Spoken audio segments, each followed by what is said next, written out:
जब भी आप कहीं इंटरव्यू देने जाते हो दोस्तों, तो इन चीज़ों का खास ध्यान रखना कि आपको अपना सेल्फ इंट्रोडक्शन कैसे देना है। मैं ये जो चीज़ें बताऊंगा आप इसको अपने हिसाब से मॉडिफाई कर लेना, लेकिन ये वो थिंकिंग है दोस्तों जो हमने 8-10 कंपनियों में इंटरव्यू फेस किए हुए हैं, उसके बिहाफ पे आपको बता रहा हूँ और सिलेक्शन ले रखी है। हमें पता है कि सामने वाला इंटरव्यूअर हमसे क्या चाहता है। तो आप अपने नाम से अपना इंट्रोडक्शन स्टार्ट कर सकते हैं। मेरा नाम ये है, मैं यहाँ का रहने वाला हूँ और मैं इतना तक पढ़ाई किया हुआ है, और इसके बाद मेरा टोटल वर्किंग एक्सपीरियंस इतने साल का है, जिसमें इतने साल का एक्सपीरियंस मेरा इस कंपनी का है, उसमें मैंने ये काम किया है, और इतने साल का एक्सपीरियंस मेरा इस कंपनी का है और मेरा इस पोस्ट पे मैंने ये काम किया है। तो आप अपने शॉर्ट टर्म में एक हेडलाइन में अपने काम के बारे में एक्सप्लेन कर सकते हो।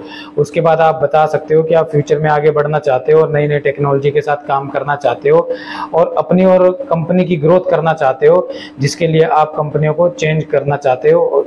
करंट कंपनी में इसलिए आप आना चाहते हो जहां पर आप इंटरव्यू दे रहे हो, क्योंकि एक बहुत बड़ा ये प्लेटफॉर्म है जहां पर मैं इंटरव्यू दे रहा हूं और मैं चाहता हूं कि मेरी इस कंपनी में सिलेक्शन हो जाए, ताकि मैं इस अच्छी टेक्नोलॉजी के साथ काम करके कंपनी और अपनी पर्सनल ग्रोथ को आगे बढ़ा सकूं। और लास्ट में आप अपने फैमिली मेम्बर का इंट्रोडक्शन दे सकते हो। आपके फैमिली मेम्बर इतने हैं, फादर ये करते हैं, मदर ये करते हैं, ब्रदर कोई है, सिस्टर कोई है, तो ये काम करते हैं। उसके बाद अपने इंटरव्यू को क्लोज कर सकते हो।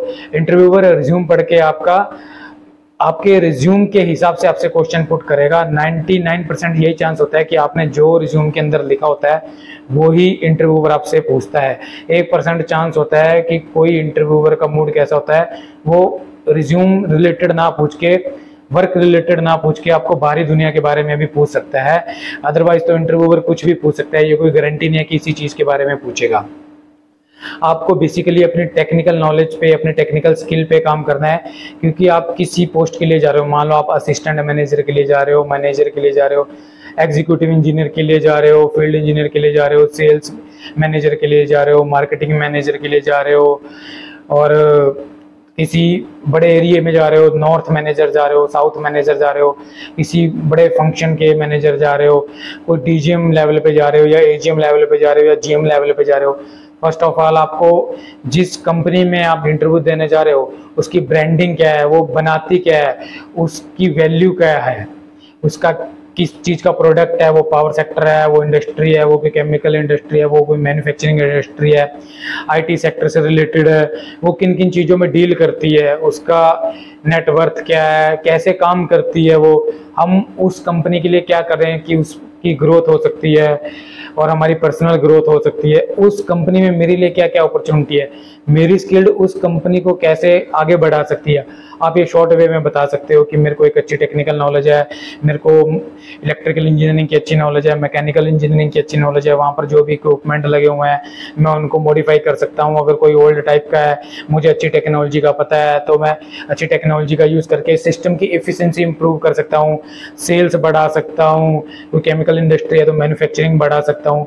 इसके रिलेटेड आप अपने आप को सेल करोगे, आप अपनी नॉलेज को, अपनी स्किल को बताओगे सामने वाले को, जिससे उसको ये लगे कि हाँ इस बंदे को नॉलेज है, इसको मुझे हायर कर लेना चाहिए।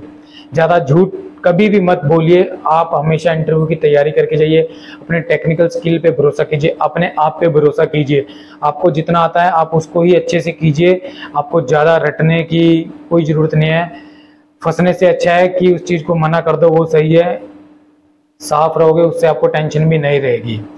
और इंटरव्यू में डिफरेंट टाइप के क्वेश्चन होते हैं। टेक्निकल राउंड मेन होता है, टेक्निकल राउंड के बाद आपका एचआर राउंड होता है।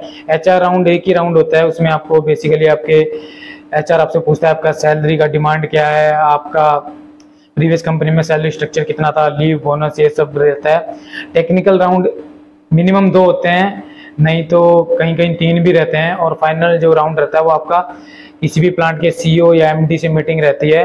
बेसिकली वो इंटरव्यू नहीं रहता है, एमडी ये जानना चाहता है कि मैं जिस बंदे को रख रहा हूँ, जिस बंदे का, जो बंदा हमारी कंपनी में रहा है वो कैसा है, उसका बिहेवियर कैसा है, बॉडी लैंग्वेज कैसी है।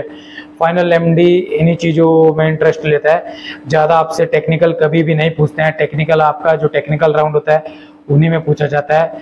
और दोस्तों कभी भी इंटरव्यू देते समय आपको घबराना नहीं है, आपको डर नहीं मन में अंदर रखना है। सिलेक्शन नहीं होगा, ये कोई कुंभ का मेला नहीं है कि 12 साल बाद आएगा। दोस्तों ट्रस्ट में आप जॉब सर्च करते रहिए, इंटरव्यू चांस आते रहेंगे। इंटरव्यू देने से आपकी स्किल बढ़ेगी, आपको ये पता लगेगा कि इंटरव्यूअर किस किस टाइप के क्वेश्चन पुट करता है। मैं दोस्तों और वीडियो भी बनाऊंगा, अगर आप लाइक, सब्सक्राइब और शेयर करोगे, कि इंटरव्यू में किस किस टाइप के क्वेश्चन होते हैं और कितने टाइम के अंदर इंटरव्यू खत्म कर देना चाहिए, और हमें कैसे पता लगेगा कि हमारा इंटरव्यू सही गया या गलत गया, और हमारे सिलेक्शन के चांस कितने हैं।